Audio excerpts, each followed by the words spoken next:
This is the Fenix GL19R, a weapon light that epitomizes the philosophy of KISS. No, not rock and roll all night and party every day.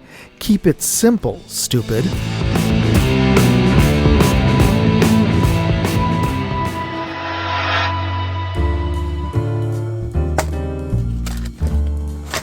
Let me start with a quick unboxing, and then let's just see the contents of the box.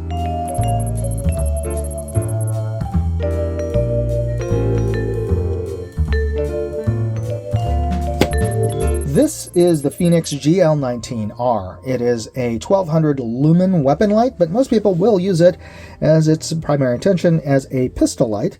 It is approximately 4 inches long when you include the throw levers, which are your controls here, and about an inch, a little over an inch thick overall. Now it is powered by a user replaceable 18350 battery, and when you first get it, you do have to remove this little plastic cover here, and that protects the unit from coming into contact with the battery during shipping and accidentally, discharging the unit. But as you can see here, it's 1100 milliamp hour 18350 battery, and you can get those quite readily. And you can, of course, just put that battery into a charger, or you can recharge directly in the unit. There is a port under the silicone cap, and that is a USB-C port. Now, the controls are these two ambidextrous levers on either side. So once you have this clamped onto your pistol, or whatever you want to clamp this on and is Picatinny compatible, you can either press forward for a momentary on, or you can flip it down for constant on. And that goes directly into its 1200 lumen output mode. So basically this is super simple, straightforward. It's either on or it's off, and you go directly into the maximum. So there's no other complicating features in terms of its output mode. There's no strobe, there's no low, medium, high. It just goes directly to it's off and on. Keep it simple, stupid. And for real practical purposes, and especially for self-defense, you just want to be able to turn this thing on and off reliably, and this is what this unit does. But it also has some really well thought out form features beyond that, the very simple controls. Now, this is intended to be when clamped onto your pistol, depending on which pistol you have. It comes with an 1913 Picatinny recoil block there, and that is replaceable without a tool. All you have to do is rotate that out, and that pops out. Now you could also rotate it 180 degrees and place it back in, and that allows you a little bit of leeway in terms of its positioning along your rail. Or if you have a Glock, you can just put in a Glock recoil lug into the space there, and that's just a little bit thinner, and that will allow you to place this on Glock 19 or 17 quite readily. And again, you can rotate that 180 degrees if you need a little bit of fine positioning. And it has a quick release lever as well. So you just flip that up, you place it on your rail, and you're good to go. And if you need to adjust it, you probably will need to polymer has a little bit of space differences between everybody's gun. You can just tighten it using that with a flathead tool on your clamp there. And it does come with two different recoil lugs, and it comes with some sets of replacement parts as well. You got some O-rings, a replacement silicone cover, and you've got some replacement throw levers here as well. And it comes with two different sizes as well, so depending on your trigger guard and your length of your finger, you can replace that out as well. So really well thought out, very super simple controls. I really like how this is set up, but let's go test it out. We're going to see how much it actually really outputs and see how well it functions on the range next. Before we get started with the test, I'd just like to take a quick break here to talk about this episode's sponsor, Aura. For the cost of just a VPN, I'm getting a whole suite of security services, including $1 million in identity theft insurance, and they're even removing me from those damn data broker listings. Use my link, aura.com/moondog, and you can try them for 14 days, free. And if you use that link, you're helping to support this channel. Identity fraud is a real thing, and with AI, it's all too easy to spoof your identity. That's why you should try out Aura. All right, let's get back to the tests.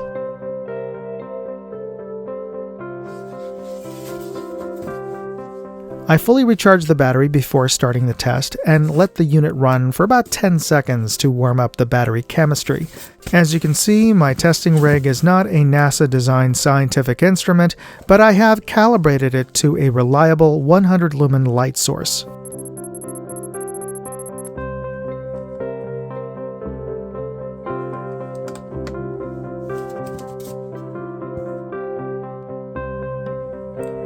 We're taking a look at the beam pattern from about 10 feet away. You can see a very intense hot spot, about 2.5 feet wide at this distance, and you can see the edge of the beam in the hallway. We're taking a look at the beam throw here. Quite a bit of distance. We can easily see the telephone pole there 120 feet away.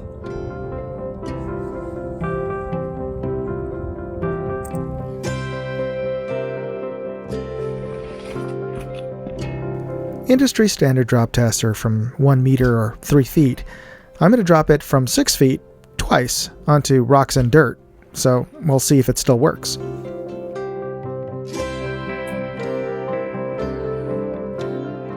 The packaging claims the flashlight is IPX6 rated, which means that it can survive water jets from multiple directions, so I'm going to spray it with my water hose and see if any water gets in.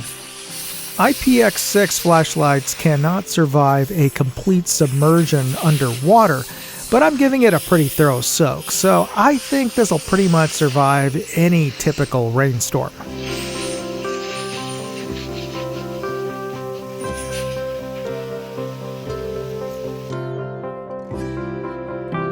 Well, it turned back on, and I don't see any water inside the lens. I completely recharged the battery, and we're going to see how long it will run when turned on.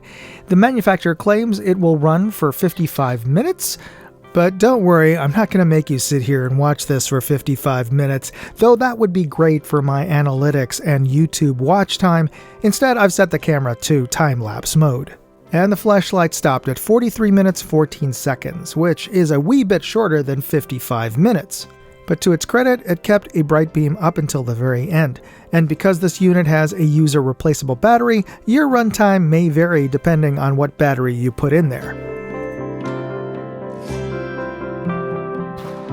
I mounted the flashlight to my Glock and took it out to the range. I ran a box of 50 rounds through it. It functioned flawlessly.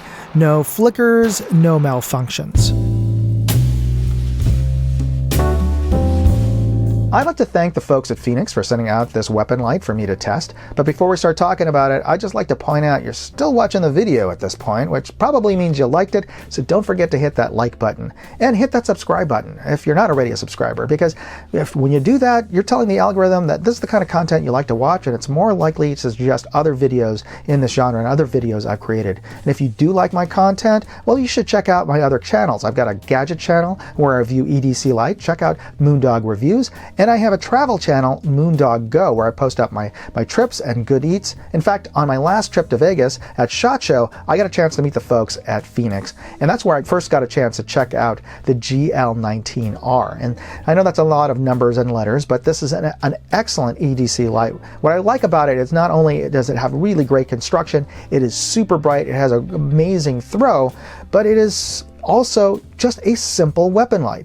It doesn't have any other modes, it just has on, off, but it has really good ergonomics with the throw lever and the way that they've designed the clamp. It's just super simple, straightforward. It really embraces the concept of KISS. Keep it simple, stupid. You're not going to be bogged down or accidentally turn on another mode, another brightness. It just goes directly into its brightest mode. It turns on, it turns off, and it does that reliably. And for a lot of folks who need a weapon light for duty or for self-defense, when you're pulling this out of your holster, you don't want to accidentally go into some other mode, a low light brightness or whatever, when you just want it on and you need it on. So if you're looking for that kind of simplicity, that kind of reliability, this is a weapon light that you should check out.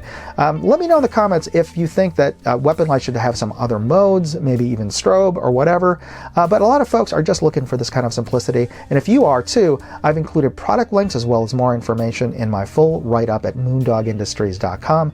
You'll find a link to that article in this video's description.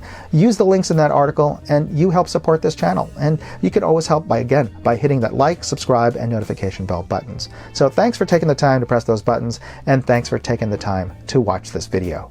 God bless. Moondog out. Hey, I'd like to know what you thought of this video. Leave me a comment or chat with me on Facebook, Twitter, TikTok, MeWe, Instagram, or Locals. And if you want to see all of my videos, go to moondogindustries.com.